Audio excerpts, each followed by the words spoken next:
Hello and welcome back to the Culture Wave Media Network. It is I, your host today, Vinny Albano. I am here to cover DanDaDan Season 2, Episode 4. That's like way deadly. This episode was a banger. I really loved this episode. It is just epic from beginning to end, and it's so fast-paced. I mean, when the credits started to roll, I was like, wow, that's it? But in a good way, that it just captivated my attention throughout the entire episode.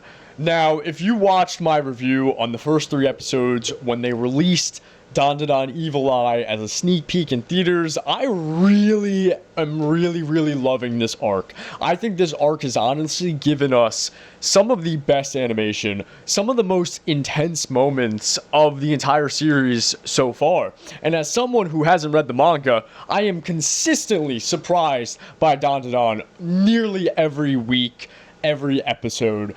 It's beautiful, it is epic, and I want to really talk about what makes this episode so good for me, and honestly maybe one of my favorites out of the 4 of season 2 thus far. This episode focused mainly on Momo and her initiative and her active participation as a main character in DanDaDan, and that's what I really loved about this episode.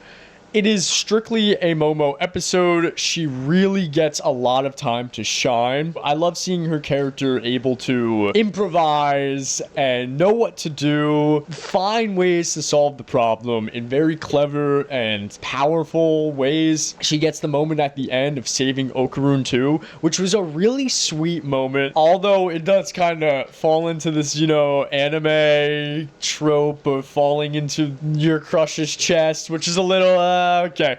But it was a really sweet moment between Okarun and Momo because it wasn't Okarun doing the saving this time. It was Momo. That's why I really loved this episode here. But additionally, another awesome thing that this season has been able to deliver week by week, but specifically in this episode, Gigi and the action, the animation behind Gigi's character is insane. The choreography here with the fight scene, the mixed martial arts, with now this B-tuber or Boo-tuber priest coming into the mix, and then we also get the reintroduction of Peeny Weeny, Mr.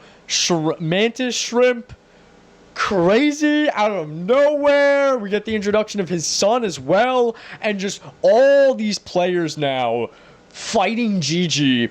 The choreography there, the animation there, it's so beautiful. It's so epic. It's just awesome. It is awesome. I mean, I was at the edge of my seat, and I'm not even exaggerating with that. Now, although I love, again, these other participants coming into the mix and adding, obviously, that zany, wacky flair that DanDaDan is known for, and adding to the epicness and the beautiful animation that Science Saru has been able to deliver in this fight that takes nearly half the episode.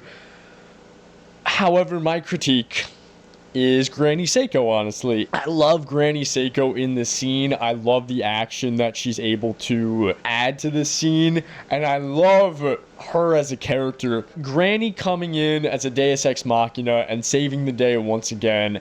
I almost wish that wasn't the case. I almost wish that Momo and Okarun were really challenged to the point where they had to eventually find that way to save the day and take Gigi down by themselves in a really triumphant way that would make the characters of Momo and Okarun and Gigi more stronger. And I don't mean physically strong, but I mean as character writing wise, a stronger written character having to overcome those challenges purely by themselves.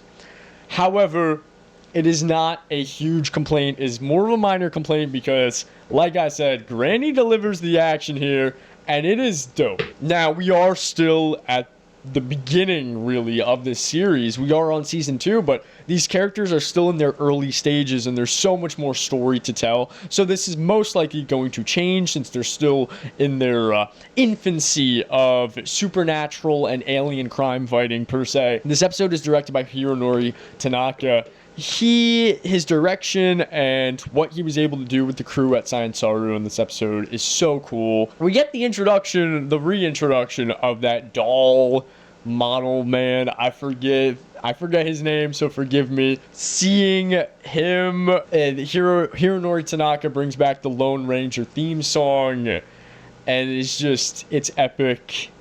It is having that moment where everyone comes together is really awesome, and all the visuals are beautiful. I mean, the sweeping 3D camera through this enormous landscape while characters are fighting in the foreground and the background, it's impressive. It is very, very impressive. Episode 4, DanDaDan, super epic. Let me know your guys' thoughts in the comment section below. I would love to have a discussion with you guys down there below. And I'm going to be here week by week covering more DanDaDan episodes as they come out. So remember to subscribe and keep up to date. If you like the content on the Culture Wave Media Network channel, we have so much more. I mean, we do reviews on TV, movies, everything. And if you like our other content, check out our social medias down below. It has been Vinny Albano, and I hope you guys have a blessed day.